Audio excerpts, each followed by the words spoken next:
होते हैं। फिर परमेश्वर ने उस बालक को बहुत सा ज्ञान कराया, रुचि से सुना। फिर कहने लगे, बाबा आपका कहाँ वो लोक जो ब्रह्मा विष्णु महेश से भी ऊपर है, वहाँ भी कोई और भगवान रहता है? परमात्मा बोले, चल बेटा तुझे वो लोक दिखाता हूँ। क्योंकि परमेश्वर ने अपने गवाचार करने थे इस बिचली पीढ़ी का पेटावरण के लिए, विश्वास दृढ़ करने के लिए कि आने वाले समय में कोई डगमग ना रह जाए और मेरे ये गवाह अपना एफिडेविट लिखकर चले जाएंगे। वही किया। अब गरीबदास जी को परमात्मा ने प्रथम मंत्र दिया और कहा, बेटा आ मेरे साथ। इतना कहते ही वो बैठे थे ऐसे जैसे सुखासन पर बैठ जाते हैं, आलती पालती मार के आम आदमी बैठ जाता, जैसे आप जी विराजमान है। वो शरीर तो न्यू का न्यू रह गया, आत्मा निकाल ली। आत्मा ऊपर जा रही, क्योंकि आत्मा के ऊपर एक और शरीर होता, सूक्ष्म शरीर। ये तो कवर है ऊपर का। ये समझो कि जैसे सर्प निकल जाता है कैंचुली त्याग के, या तो कैंचुली है हमारे ऊपर।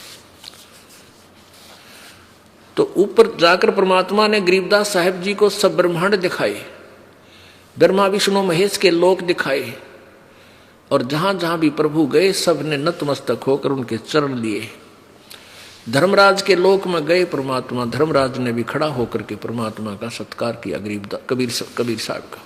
और गरीबदास जी देख रहे हैं, भाई बाबा जी के तो कमाल का है, ये तो कति इसके सारे ही इसके आगे नतमस्तक हैं, ये तो बहुत कसूता है। तो फिर ऊपर ब्रह्मांडों को पार करके काल दिखाया कि देख ये बैठा वो काल, ये 1 लाख प्राणी नित खाता है। और ये भोली आत्मा समझ रही है हम बहुत अच्छे लोक में रह रहे हैं। ये काल ने अपने आहार के लिए, देख गरीबदास बेटा ये सामने तपतशिला 1 लाख प्राणी देख वो भूख तड़फ रहे हैं, यहाँ आ रहे हैं, पटकते जा रहे हैं और तड़फ रहे हैं। और अपने तीनों पुत्रों रजगुण ब्रह्मा सतगुण विष्णु तमगुण शिव जी के द्वारा इसने अपनी खेती फसल ये मनुष्य तैयार करवा रखे। और इसलिए उसके बाद वो काल दिखाया, क्योंकि काल जो ज्योति निरंजन है ये जो 11वें द्वार पर जहां से परब्रह्म के लोक में प्रवेश करते हैं वहां ये खुद बैठा रहता है। तो जब परमात्मा वहां गए और कहा गरीबदास जी से कहा, बेटा अब मैं अपना सतनाम सुमरण करूंगा, सारनाम, और देखना ये इसका मत झुक जाएगा मस्तक। वो तो लीला थी, हमें बताना चाहते थे। तो जो ही परमात्मा निकट गए और काल का सिर ऐसे हो गया, उसके सिर पे पैर रखा, क्या बेटा मेरे साथ, और उस 11वें द्वार को पार करके फिर 12वें द्वार में सतलोक में परब्रह्म के लोकों को पार करते हुए पहुंच गए। अब नीचे से जो प्रभु परमेश्वर कबीर जी यानी परम अक्षर ब्रह्म गए थे, वो एक जिंदा बाबा जी की वेशभूषा में थे। और जो परमात्मा का सतलोक में वास्तविक शरीर है, वो उसकी एक बहुत बड़े गुम्बद में, बहुत बड़े स्तूप में, बहुत बड़ा सफेद गुम्बद है, उसके बीच में सिंहासन लगा है, प्रभु का तख्त है यानी सिंहासन। उस पर वो तेजों में शरीर वाले प्रभु वही कबीर देव अन्य रूप में विराजमान थे, जिसके एक रोमकूप में करोड़ सूर्य करोड़ चंद्रमा मिला दे उनका प्रकाश भी फीका पड़े, इतना तेजों में शरीर उस प्रभु का है। अब नीचे से जो एक साधु रूप में गए थे प्रभु कबीर जी, अपने ही दूसरे स्वरूप जो तख्त पर सिंहासन में विराजमान थे उस पर चवर करने लगे। अब गरीबदास जी ने सोचा कि भाई भगवान तो ये है जो तख्त पर बैठा, कितना सुंदर शरीर, कितना वाहिट, कितना प्रकाश। इतना सोच ही रहे थे कि वो जो तख्त पर विराजमान था वो स्वरूप खड़ा हुआ, और जिंदा बाबा जी के रूप में जो पृथ्वी से गया था वो स्वरूप उसी तख्त पर आल ब्रह्मांड के कंट्रोलर के रूप में विराजमान हो गया। और जो तेजों में शरीर वाला प्रभु था वो चवर करने लगा, यानी जैसे नौकर करता है। अब गरीबदास जी ने सोचा भाई बाबा जी के चाड़ा है तो इस पर भगवान चौर करे, भाई बड़ा कमाल का आदमी है। तो इतने में क्या हुआ कि वो तेजोमय शरीर जो था उस जिंदा महात्मा वाले शरीर में समा गया। अकेले वो जिंदा महात्मा ही वहां पर विराजमान रहेगी और चवर जो है अपने आप घूम रहा है परमात्मा के सत्कार के लिए ऑटोमेटिकली। तब गरीबदास जी समझ गए भाई ये भगवान था जो नीचे गया था, ये लीला कर रहा था। तब गरीब परमेश्वर ने कहा जा बेटा, तेरे शरीर को फूकने वाले हैं, तेरे को मृत जानकर तेरे परिजन उठा ले गए हैं और शमशान घाट पर तुझे जलाने वाले हैं, तू वापस जा। गरीबदास जी ने कहा प्रभु मुझे वापस ना भेजो, वो तो गंदा लोक है, हे भगवान ना भेजो मुझे, यही रख लो मेरे दाता। क्योंकि वहां जाने के बाद तो ये ऐसा लगता जैसे सुअर लेटे रहते हैं ना गंध में, और एक बहुत अच्छी चिप्स की कोठी में कोई व्यक्ति रहता हो और उसको कहा जाए कि जहां ये सुअर पड़े हैं गंध में, तू यहां चला जा, वो नहीं जा सकता। तो सतलोक की तुलना में यहाँ के 21 ब्रह्मांड ऐसे गंदे लोक हैं, ऐसा इसमें गंध है, तो वापस इसमें क्यों करावे। जब ठीक है किसी अगर नशा हो गया, शराब पी रहा है, भांग पी रखी है, वो तो कितना पिड़ा रहे, उसने तो वो स्वर्ग दिखाई दे से। अब जिसकी भांग उतर गई, नशा उतर गया, उसको कैसे फिर वो कैसे पड़े उस गंदे लोक स्थान पर नहीं जा सकता, कोई धक्का दे तो नहीं जा सकता। तब परमेश्वर ने कहा बेटा अपना उद्देश्य ये है, सारी समझा दी शॉर्टकट में, कि सब अपनी आत्मा है, काल के जाल में फंसी पड़ी है, उनको निकालना है, तू जा वापस, ये मेरा आदेश मान ले और मैं तेरे साथ रहूंगा, तुझे वापस लेकर आऊंगा और जा तू मेरी महिमा का गुणगान कर। उधर से क्या हुआ कि जब पाली वो ग्वाले दूर चले गए थे, दूध नहीं पिया था, 1-2 घंटे 3 घंटे के बाद वापस आई। उन्हें देखा रो बाबा जी तो चला गया, और वो लड़का जो लड़की का लड़का, क्योंकि ये भांजे थे वहां के, कि वो छोरी का छोरा यानी लड़की का लड़का कहाँ गया, कि वो बैठा वहां। एक भक्त एक से कहा कि जाओ तो उसको बुला के ला, उसका टाइम हो गया, अपनी गायों को घेरेगा यानी ड्यूटी देगा।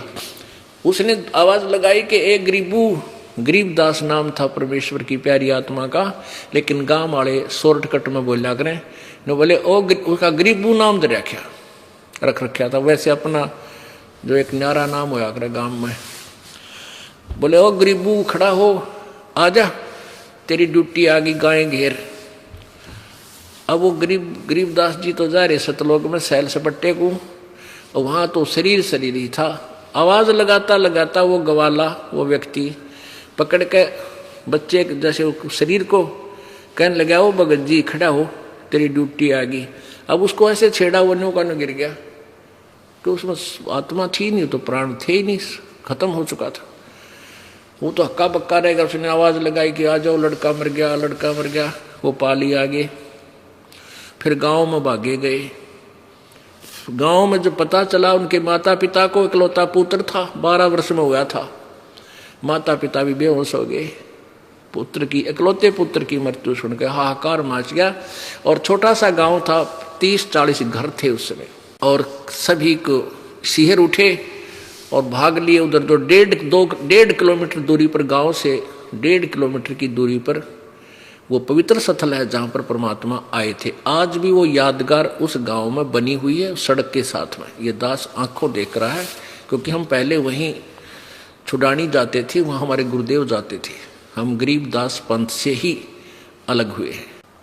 अलग तो गरीबदास पंथ ही समझो, वैसे हम अब कबीर पंथ पहचान गए, कबीर पंथ पर चल पड़े, जो गरीबदास जी ने मार्गदर्शन किया था। और वो गरीबदास छुड़ाने वाले जो हैं, वो उसी काल के जाल में ही कुमार्ग पर जा रहे हैं।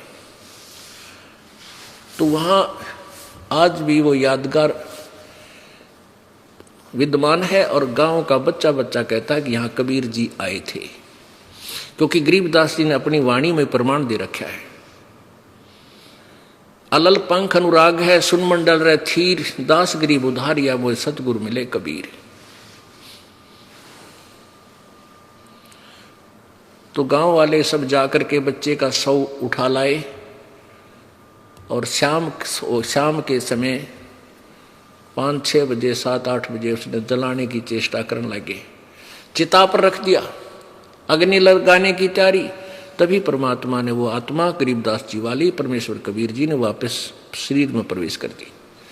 एकदम वो बंधन टूट गए जो ऊपर बांध रखे थे अस्थि का ऊपर, उस अर्थी के ऊपर, और एकदम बालक खड़ा हुआ। और जो आंखों देखा, जो परमात्मा ने फीड कर दी थी वो वाणी कबीर साहब, कबीर परमेश्वर जी ने, गरीबदास जी ने वो अमर वाणी बोलनी शुरू कर दी। वो अमर वाणी संग्रह की हुई है।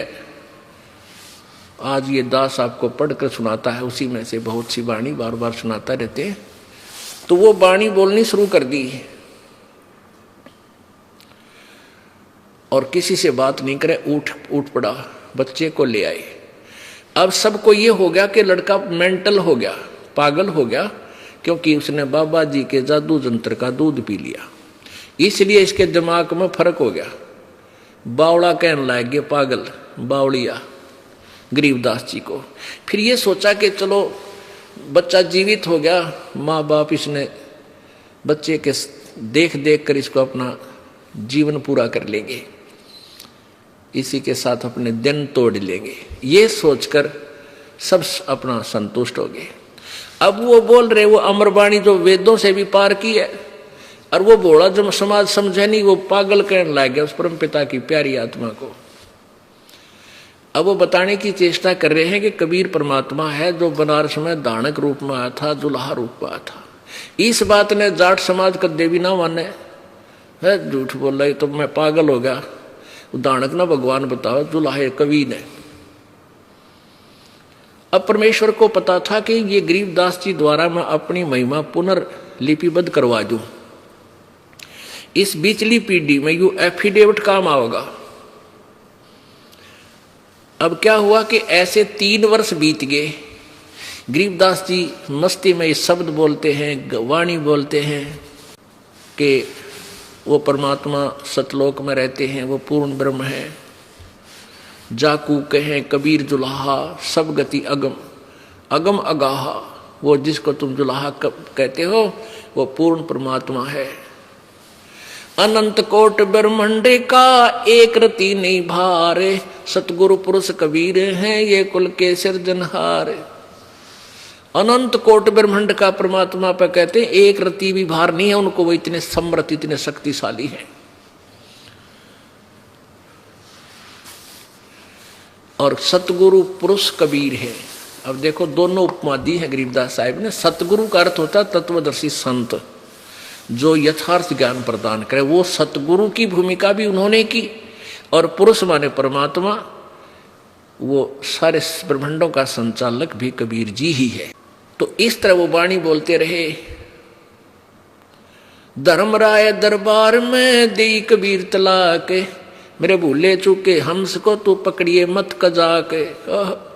यहाँ के न्यायाधीश के सामने ब्रह्मा विष्णु महेश की भी जो है ना थर थर शरीर कांपता है, देह कांपती है जब उसका संदेश आता है।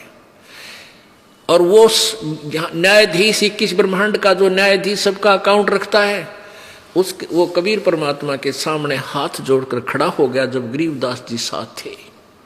जैसे बड़ा अधिकारी पुलिस वाला और छोटे अधिकारी दरोगा के ऑफिस में चला जाता है, अचानक उसको पता चल जाता है कि आईजी साहब आए हैं या एसपी आया है, तो खड़ा हो जाता है, सलूट मारता है और वो उसको आदेश देता है, संकेत देता है, डांट मारता है कि तूने ऐसा किया तो तुझे छोड़ूंगा नहीं, तेरा ये कर दूंगा। वो कहता जी सर, जी सर। तो ऐसे कबीर परमात्मा के सामने 21 ब्रह्मांड का न्यायाधीश धर्मराज करबद्ध खड़ा हो जाता है और उसको परमात्मा डांट मारते हैं कि मेरे भूले चूके हंस को तू पकड़िए मत कजाक। ए नालायक, खबरदार, जब मेरे कबीर हंस को, जिसने मेरा सही नाम ले रखा, उसको तूने पकड़ा, अकाउंट लिया, तो मेरे से बुरा नहीं होगा। बोले पुरुष कबीर से धर्मराय कर जोड़, हाथ जोड़कर, तुमरे हंस ने पकड़ो नहीं मैं 2 ही लाख करोड़। तो जो इस दास के द्वारा दिए हुए नाम का जाप करेगा सच्ची श्रद्धा से, आजीवन नियम पालन करता हुआ, उसका अकाउंट धर्मराज नहीं करेगा और ना ही उसके दूत आपको लेने आएंगे। परमात्मा का जहाज आएगा, आपको प्यार के साथ उसमें बैठा करके सतलोक ले जाया जाएगा। इस तरह की कथा सुनाया करते थे गरीबदास जी, लेकिन कोई नहीं मानता। बालकों में जिक्र करते, बालक अपने घर वालों को बताते, वो कहते हो तो मेंटल है बेटा, उसके पास मत बैठा करो। वो तो कबीर को भगवान बताता है, दानक को, दुल्हे को। एक दिन क्या हुआ कि एक दादू साहेब जी हुए हैं। दादू साहेब जिनको परमात्मा इसी तरह आकर मिले थे जैसे गरीबदास जी को मिले। जब दादू साहेब 7-8 वर्ष के थे, उसमें ऐसे ही परमात्मा एक जिंदा महात्मा के रूप में, बूढ़ा बाबा के रूप में, वृद्ध बाबा के रूप में आकर मिले थे और फिर उनकी आत्मा को भी सतलोक लेकर गए थे। 3 दिन और 3 रात वो अचेत रहे थे, मरे नहीं। श्वास धड़क रही थी लेकिन आत्मा यहां से बाहर थी। और तीसरे दिन वापस जब छोड़ा तो दादू साहेब जी ने भी यही कलम तोड़ वर्णन किया था कबीर परमेश्वर की महिमा का। उन्होंने क्या कहा कि जो जो शरण कबीर की तिर गए अंत अपारे, दादू गुण के ता कहूं भाई कैतन आवे पार। अब यहां दादू जी का प्रकरण इसलिए आवश्यक हो गया क्योंकि इसके साथ साथ ये लिंक भी जुड़ता है कि परमात्मा किन किन को आकर मिले और कहाँ मिले, उन्होंने क्या क्या प्रमाण दिए। जो जो शरण कबीर की वो तिरगे अंत अपारे, दादू गुण के ता कहूं भाई कैतन आवे पार। उस परमात्मा की महिमा कितनी की गाऊं, मेरे पर गाई नहीं जाती। जो भी उनकी शरण में है वो सारे पार होंगे, पर विधिवत, नकली संतों के पास नहीं, नकली नामों से नहीं। कबीर करता आप है दूजा ना कोई, कबीर करता आप है दूजा ना कोई, दादू पूर्ण जगत को हो भक्ति दृढ़ावे सोई। दादू कहते हैं कबीर करता आप है। वो कबीर जो परमात्मा है वो आप ही भगवान है और कोई दूसरा करता नहीं है, सृष्टि रचने वाला नहीं है। और दादू पूर्ण जगत को भक्ति दृढ़ावे सोए, वो भी सत्य भक्ति भी वही आकर बताता है। पूरे संसार में और किसी के पास ज्ञान नहीं होता। ठेका पूरा होवे जब सब कोई तजे शरीर, दादू काल चंपे नहीं जपे है जो नाम कबीर। आदमी की आयु घटे तब यम घेरे आए, सुमरण किया कबीर का दादू लिया बचाए। कि जब इंसान की आयु कम हो समाप्त होगी तो काल आ जाएगा। लेकिन हमने तो अपने भगवान का मंत्र ले रखा था, मेरी रक्षा परमेश्वर ने की, मेरे निकट काल के दूत नहीं आए। मेट दिया अपराध सब, यानी अंगारी पाप नाशक परमेश्वर कबीर जी हैं। मेरे सभी पापों का नाश कर दिया, दादू साहब जी कह रहे हैं। मेट दिया अपराध सब आ मिले छन माही, दादू संग ले चले कबीर चरण की छाही।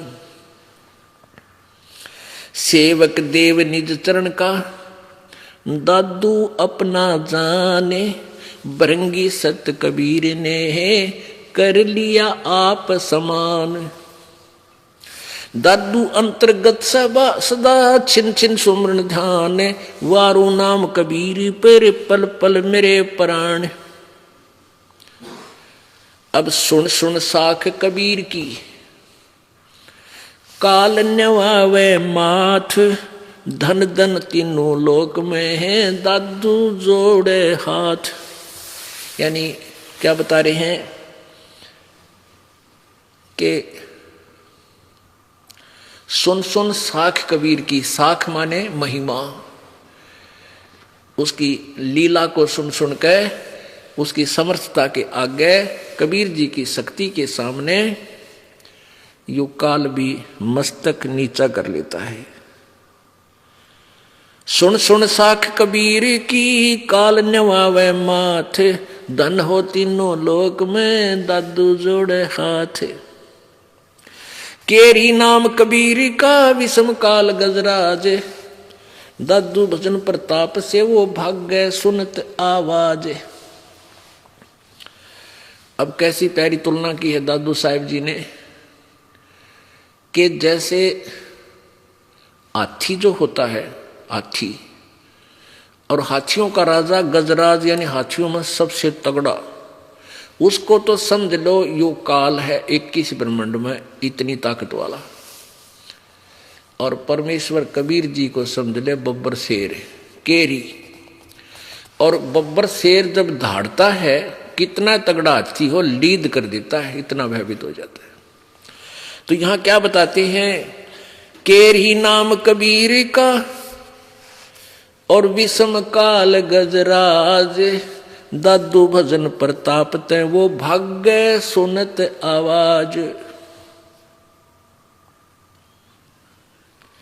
पल एक नाम कबीर का, दादू मन चित लाए, अस्थि के असवार को हो, स्वान काल नहीं खावे।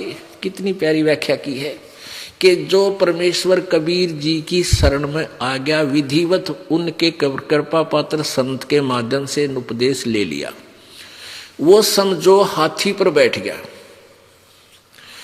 और सवार इसको काल को दादू साहब कह रहे हैं, ये काल समझो समान रूप है, यानी कुत्ते जितनी अक्षमता है। यहां हाथी से तुलना कर रहे हैं कि जो हाथी के ऊपर बैठ गया, उसको कुत्ता हानि नहीं पहुंचा सकता कभी भी किसी प्रकार से। इतना आउट ऑफ रीच हो जाता, उसकी पहुंच से इतने बाहर हो गए आप, काल की मर्यादा में रहोगे। मर्यादा का मतलब है हाथी पर बैठे रहना, नीचे मत पड़ना। नीचे पड़ गिर गए तो आप वो कुत्ते तो फिर पाट देंगे आपको, वो तो पहले ही भौंक रहे हैं। आप जी फिर शरण से बाहर मत जाना। जो मर्यादा ये दास आपको बता रहा है, उस मर्यादा में रहना, फिर आपके निकट ये काल नहीं आ सकता। ठीक है, दूर से भौंकते रहेंगे कुत्ते।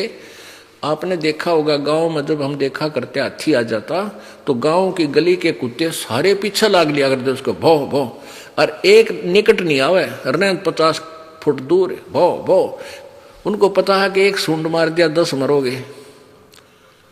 और पैर को हानि हाथी का मुंह में भी ना हो, कुत्ते गए गड्ढे भी कोई ना, उसका जबाले भी ना गढ़ते हाथी के शरीर में।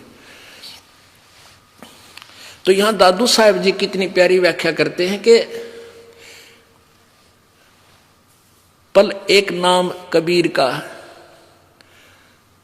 दादू जो मन चित लावे, हाथी के असवार कोई स्वान काल नहीं खावे, उसको हानि नहीं पहुंचा सकता ये। तो आप इतने आउट ऑफ रीच हो गए, काल की पहुंच से इतने बार हो लिए। सुमृत नाम कबीर का, कटे काल की पीड़ी, दादू दिन दिन ऊंचा हो परमानंद सुख सीरी। दादू नाम कबीर की, जय कोई लेवे ओटे, तिनको कभू लागे नहीं भाई काल वज्र की चोट। काल के वज्र कितने एक्सीडेंट करा देता, हमने सामने गाड़ी बिड़ गई, सारे मर जाते हैं, काट काट कर निकालते हैं। हेलीकॉप्टर से गिर गए, कचकना चूर हो गया, कहीं पर कि कोई घटना होगी। कहते हैं ऐसी घटनाएं परमात्मा की आत्माओं जो सच्ची लगन और मर्यादा में रहेंगी, उनके ऊपर इस काल का अटैक नहीं हो सकता इस तरह का। उनको कभू लागे नहीं काल वज्र की चोट।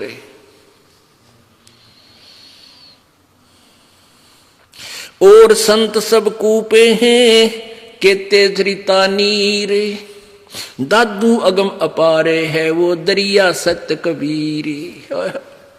कितनी प्यारी व्याख्या की। पुण्यात्मा जैसे हम परमात्मा की परिभाषा में श्री कृष्ण जी को परमात्मा मानते थे, किस आधार पर कि श्री कृष्ण जी ने मोरध्वज राजा का पुत्र ताम्रध्वज को आरे से चिरवा कर कृष्ण जी ने के विषय में हम सुनते थे कि मोर ध्वज राजा के पुत्र ताम्र ध्वज को आरे से चिरवा कर जो मर गया था 2 फाड़ हो गए थे और फिर जीवित कर दिया। इससे हम श्री कृष्ण जी को भगवान मानते थे। लेकिन अब परमात्मा के चानने में हमें दिखा, परमेश्वर कबीर जी के ज्ञान में, कि श्री कृष्ण जी अपने सगे भाणजे अभिमन्यु को जीवित नहीं कर सके, जो महाभारत के युद्ध में प्रथम दिन ही चक्रव्यूह में मारा गया था। इकलौता पुत्र सुभद्रा का और 500 पांडवों का कुल नाश हुआ था और कोई बालक नहीं था। श्री कृष्ण जी रो रहे थे, सुभद्रा रो रही थी और 500 पांडव हाहाकार मची हुई थी। श्री कृष्ण जी जीवित नहीं कर सके। क्यों नहीं कर सके? क्योंकि उनके श्वास उसके, और उनको क्यों जीवित कर दिया ताम्रध्वज को? उसकी आयु शेष थी, अभिमन्यु का प्रारब्ध इतना ही था, उसको चेंज नहीं कर सकता श्री कृष्ण। केवल कबीर परमेश्वर आयु बढ़ा सकता है, एक्सटेंशन कर सकता है, वो समर्थ पावर है। जैसे शॉर्टकट में आगे बताएंगे पूरा विस्तार इन 5 दिन में। एक कमाल नाम के बालक को मृत हो गया था, उसकी आयु समाप्त हो चुकी थी और परिवार वालों ने उसको जल प्रवाह कर दिया था। कुछ कबीले ऐसे हैं जो ना जमीन में दफनाते, ना सभा करते, अग्नि में जलाते नहीं, वो जल में प्रवाह कर देते हैं, वो जल प्रवाह कर देते हैं, मतलब एक विधिवत अपने तरीके से, परंपरा से। और वो तैरता हुआ चलता है मुर्दे के नीचे, ऐसा कुछ एक फूस का ऐसा बंडल सा बनाकर उसको ऊपर आदर से लटाकर चलते कर देते हैं, उस पर एक ज्योति सी जगा देते हैं। तो वहां वो बहता हुआ जा रहा था तो कबीर परमेश्वर से कहा शेख तकी। शेख तकी कौन था? सिकंदर लोधी का धार्मिक गुरु था और कबीर जी से ईर्षा करने लगा, क्योंकि सिकंदर लोधी के जलन का रोग किसी से आराम नहीं होता, परमात्मा के आशीर्वाद से वो स्वस्थ हो गया था। इस कारण से सिकंदर लोधी दिल्ली का बादशाह कबीर परमेश्वर का अत्यधिक सत्कार करता था। उधर से वो उसका धार्मिक गुरु ईर्षा करने लगा, किसी प्रकार कबीर जी को नीचा दिखाऊं ताकि ये यहां से भाग जाए। इस दृष्टिकोण से उसने ये शर्त रख दी अपने राजा के सामने कि यदि कबीर जी कोई मुर्दा जिंदा कर देगा मेरे सामने, क्योंकि कबीर जी ने सिकंदर लोधी ने महर्षि रामानंद जी ब्राह्मण का सिर काट दिया था, इस बात पे कि वो मुसलमानों से नफरत करता था। फिर कबीर जी ने उस सिकंदर लोधी के सामने ही वो उसको जीवित कर दिया था, कटे हुए सिर को, एज इट इज, जैसे कृष्ण जी ने ताम्रध्वज को जीवित किया था। वो तो उसके समांतर शक्ति हुई परमात्मा की। और फिर वो मरा हुआ बच्चा आया हुआ था तो शेख तकी ने बोला, मेरे सामने जिंदा कराइयो कबीर, जब मानू मैं इसको भगवान, नहीं तो मैं नहीं मानूंगा और तेरी बगावत करवा दूंगा मुसलमान समाज से। ये कह करके ये काफिर हो गया हम राजा। इसने एक हिंदू से उपदेश ले लिया। तो सिकंदर लोधी चिंतित था। कबीर जी ने पूछा क्या कारण है, तो कारण बताया। परमेश्वर ने कहा कि कह दो इस शेख तकी को कोई मुर्दा ले आवे, उसको जीवित कर दूंगा। अब शेख तकी कहने लगा, मुर्दा मैं कहां से लाऊं? एक दरिया के किनारे खड़े थे, ये वार्ता हो रही थी। परमात्मा ने अपनी प्यारी आत्मा सिकंदर लोधी दिल्ली के सम्राट की टेंशन दूर करनी थी कि ये बात बिगाड़ेगा। इतने में वही कमाल का शव बहता हुआ आ गया, बच्चे का। इतने में वो 13 वर्षीय बालक का शव दरिया में बहता हुआ आ गया। और परमेश्वर कबीर जी, वो सैनिक भी खड़े थे हजारों की संख्या में, और भी व्यक्ति थे। कहा कि वो आ गया शव। सिकंदर शेख तकी बोला, वो आ गया शव, कर दे जीवित कबीर, जब मानो इसको मैं, ये अल्लाह का नबी है, अल्लाह है। अब सिकंदर कहता था ये भगवान आया है, क्योंकि उसके सामने जीवित कर दिया मरा हुआ कटा हुआ सिर महर्षि रामानंद जी का। और फिर एक गाय काट दी थी ऐसे ही निकम्या ने, वह भी जीवित कर दी थी परमात्मा ने। और दूध की बाल्टी भर दी थी उस गाय की, जीवित करके। और फिर वो बच्चा आ गया। तब कहने लगा सिकंदर को, शेख तकी कहने लगा कि इसको जीवित कर दे, मानो तू भगवान है। परमात्मा ने कहा कि पहले तू कर ले, के बाद में नंबर बनावे। तो जंतर मंत्र करता रहा, वो तो चला गया। 100 कम से कम भी 800-1000 गज आगे पहुंच गया दरिया में, जहां वो खड़े थे उससे नीचे पानी की बह करके तब शेख तकी ने कहा कि ये तो चाहता था मुर्दा निकल जाए किसी तरह, मुझे लगा दिया इसमें है, जब जानो ये भी कर दे। तब परमात्मा ने ऐसे कहा था, ऐसे कर दिया, यानी वो मुर्दा वापस चल पड़ा अपोजिट उस, यानी जिधर से पानी बहकर आ रहा था और बहुत आगे जा चुका था वो सब, परमात्मा के आदेश से वो वापस चल पड़ा। जैसे ये इंजन वाली किश्ती चला कर बैक फ्लो के विरुद्ध अपोजिट, और वहां आकर रुक गया। नीचे लहर पानी की जा रही है और वो सब ऊपर एज इट इज है। तब परमेश्वर ने कहा कि हे जीवात्मा जहां भी है, मेरे हुक्म से, कबीर हुक्म से इसमें प्रवेश कर और बाहर आ जा। इतना ही कहा था मालिक ने। उसी समय वो मुर्दे में ऐसे कंपन हुई, लड़का एकदम खड़ा होकर और बाहर आकर दंडवत प्रणाम किया। बोलो सतगुरुदेव। अब इससे वहां उपस्थित लोगों ने कहा कि कमाल कर दिया कबीर जी, कमाल कर दिया। उस बच्चे का नाम कमाल रख दिया और अपने साथ अपने पुत्र के रूप में परमात्मा ने उसको रख लिया। अब ये दास क्या कहना चाहता था, दादू साहेब की इस वाणी को क्लियर करने के लिए, और संत सब कूप हैं केते झरीता नीर, दादू अगम अपार है ये दरिया सत्य कबीर। अब जैसे और संतों की, भगवानों की महिमा भी कुछ मिलती जुलती है।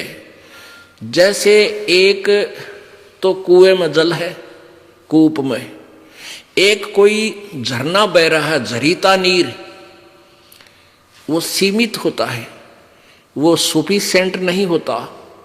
एक जैसे छोटा सा तालाब होता है। अब ऐसे समझो कि कुछ तो संत जिनकी तुम महिमा से परिचित हो भगवानों की, उनमें से समझो कुछ तो कूप हैं, वो भी काम चलाओ जल सहारा दे देते हैं, और कुछ जरीता नीर यानी झरने बह रहे हैं थोड़े बहुत, वो भी कुछ क्षेत्र में राहत दे देते हैं। लेकिन दादू अगम अपार है, वो दरिया सत कबीर हो दरिया, जिसके पानी का कोई और छोर ना हो। उसमें तो कितनी नहर भी निकाल ले, नहा भी ले, धो भी ले, कितनी सच्चाई कर ले, फिर भी उसका अंत नहीं। यानी इतनी सुप्रीम पावर है कबीर जी। और दूसरे हैं वो छोटी मोटी राहत वो भी दे देते हैं, लेकिन वो पूर्ण मोक्ष नहीं कर सकते, आपके आयु में वृद्धि नहीं कर सकते, आपके प्रारब्ध में परिवर्तन नहीं कर सकते। अन्य संत ना भगवान, केवल कबीर परमेश्वर परम अक्षर ब्रह्म ही आपके प्रारब्ध को चेंज कर सकता है।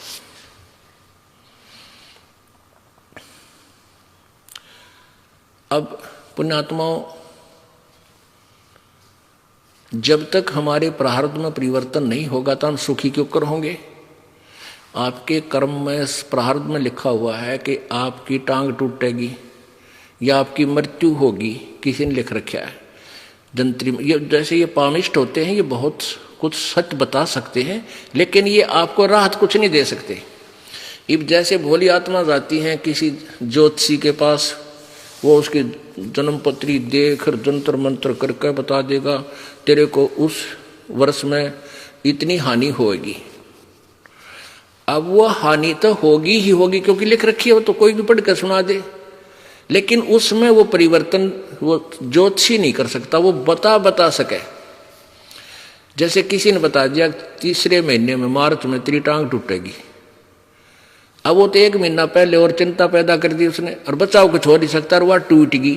तो फिर क्या करता भाई, उसने बता दी थी पहले तेरी टांग टूटेगी, वह जान दिया तगड़ा भाई, वो तो कमाल का आदमी है, वह पहले बता दी थी, बता के कला तोड़ दिया उन्होंने, पहले बता दी थी। अब जैसे आप पिता अपना जंतर ज्योतिषी का दिखाया ना, और जो आपको बता दे तेरा यह हानि होगी, और फिर आप आ जाना इस दास के पास, कबीर भगवान की शक्ति से आपको मंत्र देंगे, और उस दिन वह हानि आपको नहीं होगी। वह होनी थी क्योंकि लिखा हुआ है, और फिर नहीं होगी आपका, गारंटीड बात है। तो ये समाधान चाहिए, ज्ञान नहीं। उस ज्ञान से क्या पता, सारा मिल गया तेरा टांग टूटेगी, और हम कहेंगे नहीं टूटेगी, ये मंत्र जाप करना, मर्यादा में रहना, तो वो चेंज होगी, वो बदल दिया आपका, आपके ऊपर आने वाली आपत्ति परमात्मा ने टाल दी। तो इसलिए भगवान की हम ढूंढ रहे हैं जो हमारे प्रारब्ध में आने वाले कष्ट को, संकट को दूर करे।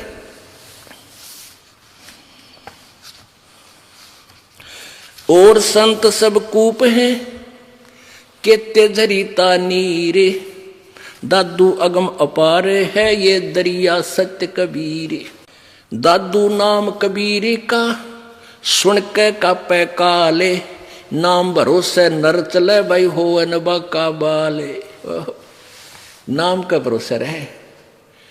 कहते हैं कबीर जी का नाम सुन के इस काल भी कांपने लग जाता। ये किस ब्रह्मांड का मालिक ब्रह्म, और जो अपने सच्चे नाम का सहारा लेकर पूरे संत से लेकर भक्ति करता है उसका हो न बाका बाल। जिन मोह को निज नाम दिया सोए सतगुरु हमारे, दादू दूसरा कोई नहीं वो कबीर सिरजनहार। अब इस दादू पंथ का एक अनुयायी, एक गोपाल दास नाम का एक व्यक्ति गृहस्थी था। वो फिर अपने बाल बच्चों से निमट कर शादी उनके ब्याह करके तो दादू पंथी महात्मा बन गया था वो, यानी सन्यास ले लिया था। लाल कपड़े पहना करता, जैसी वेशभूषा उनकी थी, और साधु की वेशभूषा वो बनाकर घूमता था। एक दिन वो दादू साहिब का अनुयायी वो गोपाल दास संत छुडानी गांव में आ गया। उसका कोई चेला था, उसके वहां रुक गया। अब उस शिष्य ने कहा, उस व्यक्ति ने जिसके वो गोपाल दास रुका हुआ था, कहा महाराज जी हमारी एक लड़की का लड़का, हमारा एक गांव का बहुत बड़ा चौधरी है, बहुत धनवान व्यक्ति है, उसका इकलौता, उसका कोई संतान नहीं थी, उसने अपना दामाद रखा हुआ है घर जमाई रूप में, वारस रूप में, और उस लड़की का एक लड़का हुआ, वो भी मेंटल हो गया। एक बाबा जी ने जंतर मंत्र का दूध पिया दिया उस टाइम।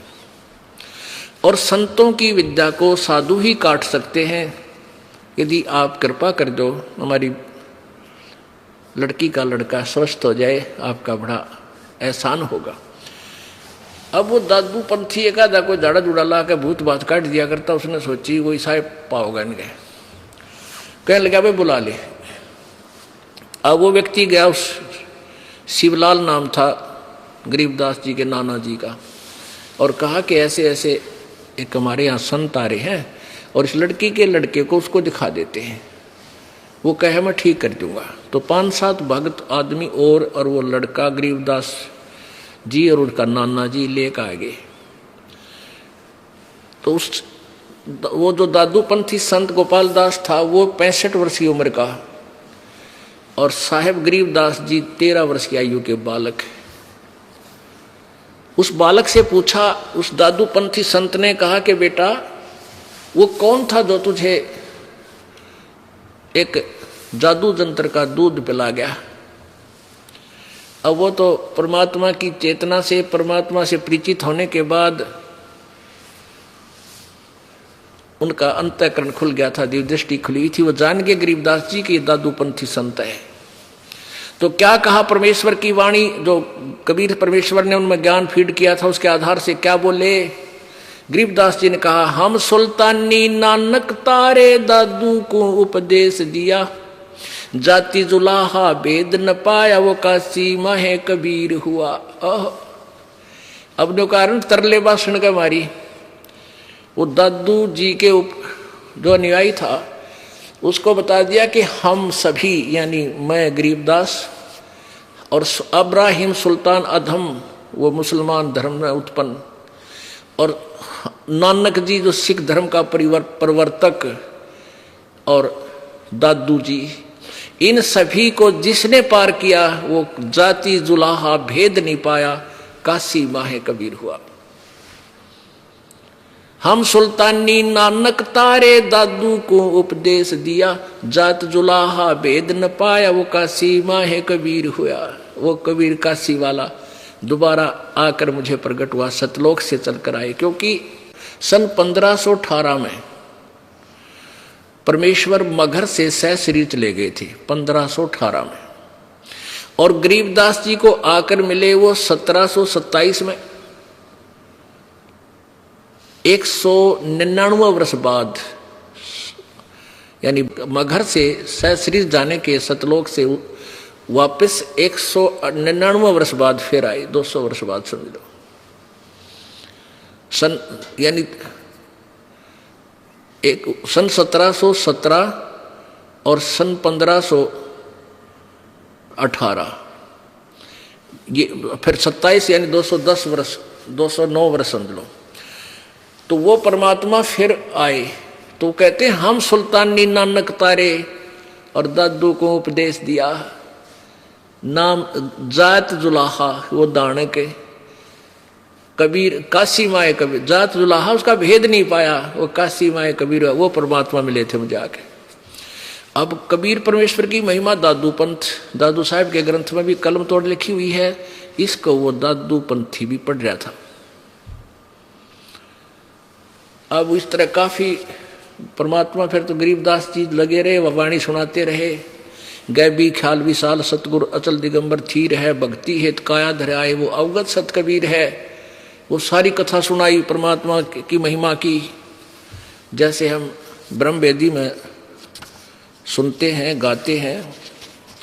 गैबी ख्याल विशाल सतगुरु अचल दिगंबर थीर हैं, भक्ति हेत काया धरे आए अवगत सहत कबीर हैं।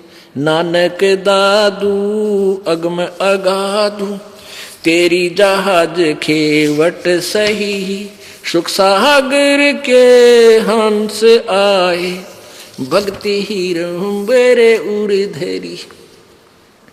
कोटि भानु पर कास पूर्ण रोम रोम की लार है, अतल अभंगी है सतसंगी अवगत का दीदार है। धन सत्य गुरु उपदेश देवा 84 ब्रह्म मेट ही, तेज पूंज आन दे धर कर इस विधि हमको बैठ ही। शब्द निवास आकाश वाणी यो सत्य गुरु का रूप है, चंद सूरज ना पवन ना पानी न जा छाया धूप है। रहता रमता राम साहेब अवगत अलह अलेख है, भूले है पंथ विटम्बवादी वो कुल का खाविंद एक है।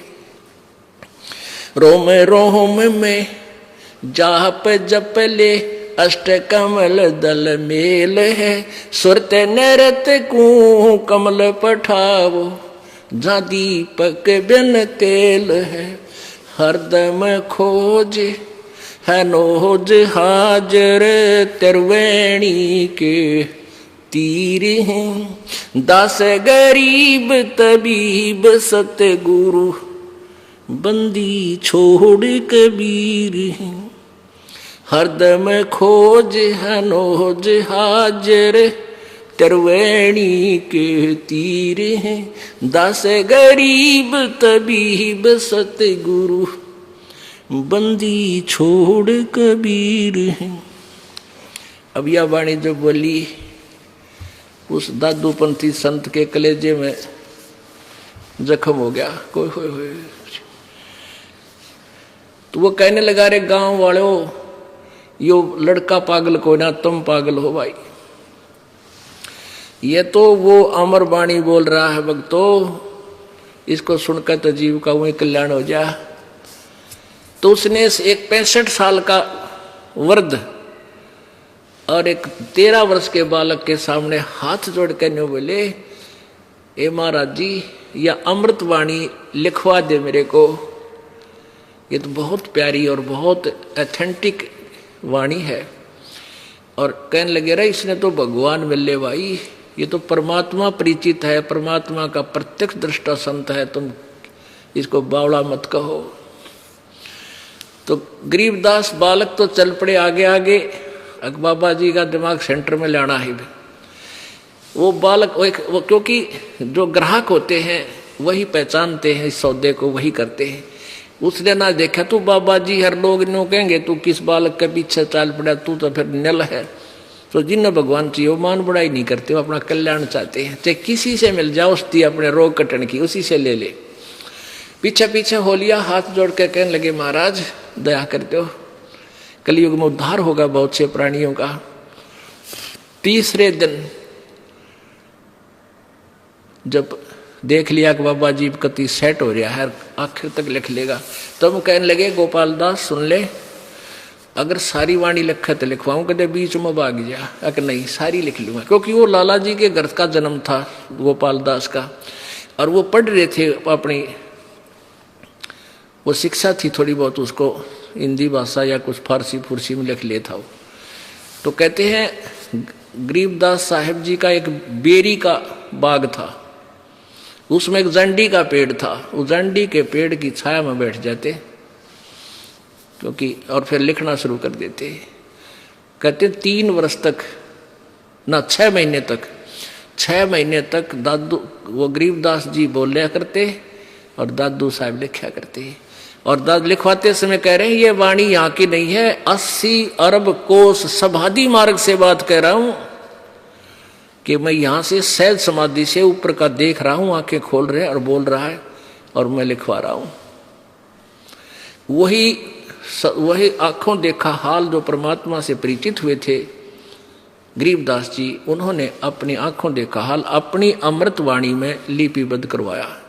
आज वो सदग्रंथ के रूप में हमारे पास उपलब्ध है, जो कबीर परमेश्वर की वाणी से 100% मिलता है, मेल खाता है। तो वो ग्रंथ साहब का ये अखंड पाठ ये सामने चल रहा है, इसी से पढ़कर ये दास आपको ये सुना रहा था, क्योंकि इसी में से हमने ये भक्ति बोध नामक एक पुस्तक बना रखी है, जो सुबह शाम दोपहर की वाणी हम नित्य पाठ करते हैं, जिसमें कबीर जी की अपने मुखारविंद से उच्चारित और अब उनके दास गरीबदास द्वारा दिया हुआ ज्ञान कबीर जी का ही, उनकी वाणी का मिलकर आपको पाठ के लिए जाता है। तो ऐसे उस परमेश्वर को किन किन ने पहचाना, वेद वही बतावे, परमात्मा सह शरीर है, उसका नाम कबीर है, और सभी महापुरुष जिनको भगवान मिले वो भी यही बता रहे हैं। जैसे नानक साहब जी ने जब परमात्मा मिले बेई नदी पर, ऐसे वो भी 3 दिन तक बेहोश रहे थे, एकांत स्थान पर कहीं दूर, किसी को नहीं पता वो कहाँ पर हैं। उनकी आत्मा को निकाल कर परमेश्वर सचखंड लेकर गए सतलोक, फिर वापस छोड़े तीसरे दिन। तो उन्होंने वहाँ के नगर निवासियों ने सोच लिया था नानक साहब तो डूब कर मर गए, दरिया में छलांग लगाई थी, बाहर नहीं आए। और तीसरे दिन जब वापस आए तब उन्होंने बताया कि हम सचखंड जाकर आए हैं अपने परम पिता के पास, पूर्ण ब्रह्म के पास। फिर परमेश्वर ने कहा था मैं बनारस में, क्योंकि ये समकालीन है, गरीब नानक साहब जी और परमेश्वर कबीर जी समकालीन थे। परमेश्वर ने वहां से जैसे गरीबदास जी को ले गए थे ऐसे नानक जी को ले गए, फिर वापस छोड़ा, कहा मैं बनारस में धाणक का काम करता हूं, जुलाहे का। वहां आए जब देखा सामने वही परमात्मा जो सारे ब्रह्मांडों का रचनहार सतलोक में यही सूरत देखी थी, तो उन्होंने अपनी वाणी में लिखा है, बोला है, अफिडेविट दिया है, और वो गुरु ग्रंथ साहिब के प्रश्न नंबर 24 यानी 24 पर लिपिबद्ध है। फाई सूरत मलुकी वेश ए ठगवाड़ा ठगी देश खरा सियाणा भोता भारी धानक रूप रहा करतार। तो यही गरीबदास जी कहते हैं हम सुल्तानी नानक तारे दादू को उपदेश दिया, जात जुलाहा भेद न पाया वो काशी माहे कबीर हुआ। बोलो सतगुरुदेव सत साहेब। परम पिता परमात्मा पूर्ण ब्रह्म सारी सृष्टि के रचनहार कुल मालिक कबीर देव, कबीर साहब, अल्लाहु अकबर, अल्लाह कबीर, गॉड कबीर, ये वही परमात्मा है जो बनारस में एक जुलाहे की भूमिका करके अपने तत्व ज्ञान को प्रचार करके सहशरीर आए थे। सहशरीर अपने निज धाम सतलोक को चले गए। उनका कलयुग में समय रहा सन 1398 अर्थात संवत 1455 से सन 1518 अर्थात संवत 1575 तक वो परमात्मा इस धरातल के ऊपर एक मनुष्य जैसी लीला करके एक जनसाधारण जैसा जीवन जी के हमारे लिए एक एग्जाम्पल छोड़ कर चले गए। वो परमात्मा प्रत्येक युग में एक ऐसा जीवन जीते हैं, एक ऐसा जीवन व्यतीत करते हैं, एक जनसाधारण मनुष्य जैसा, और जैसे आम व्यक्ति कर्म करते हैं ऐसे ही कर्म करके परमात्मा एक उदाहरण हमारे लिए पेश करते हैं कि बच्चों, परमात्मा पाने के लिए विशेष आडंबर या कठिन साधनाओं की आवश्यकता नहीं है। उसके लिए मानुष जन्म हो, कोई जाति मजहब कहीं भी आपका जन्म किसी भी धर्म में हुआ हो, पूर्ण संत आपको मिल जावे, बुराइयों को त्याग देना और बहुत ही सिंपल वे से, साधारण तरीके से अपना जीवन जीना। परमात्मा पाने के लिए जंगल, पहाड़ों पर या जंगल में जाना आवश्यक नहीं है। भक्ति करने से बात बनेगी। आप अपना कर्तव्य करते हुए, अपना जो आपका स्वाभाविक कर्म है, इनको करते हुए परमात्मा प्राप्ति कर सकते हो। उसके लिए वे स्वयं ही एग्जाम्पल बनते हैं, उदाहरण बनते हैं। परमेश्वर ये दिखाकर गए थे कि मेरे से निर्धन कोई नहीं हो सकता। एक झोंपड़ी में रहना, माता पिता थे मोह बोले, परमात्मा के माता पिता नहीं थे, लेकिन नीरू नीमा नामक एक जुलाहे ने, दंपति ने उनको परमात्मा को कमल के फूल से उठाया था और अपने बच्चे की तरह पालन पोषण किया था। वो भी लीला थी परमात्मा की, ना तो जो सबका धारण पोषण करता उसका पालन पोषण कौन कर सकता है। उन्होंने एक लीला दिखानी थी, अपना जीवन एक मनुष्य की तरह ऐसे ही ये लीला करनी थी, प्रत्येक युग में करते आए हैं।